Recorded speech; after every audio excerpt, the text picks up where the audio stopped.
образом мы сегодня окончательно завершили согласование.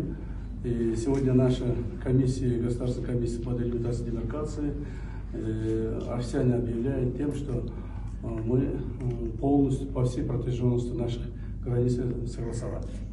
Я в этой работе благодарю всех членов нашей комиссии обоих государств. И особенно я хотел бы поблагодарить уважаемого Саню Сатаровича за то, что он действительно оказал очень большое содействие совместно с нашими группами. Данную работу завершили. Спасибо. Спасибо.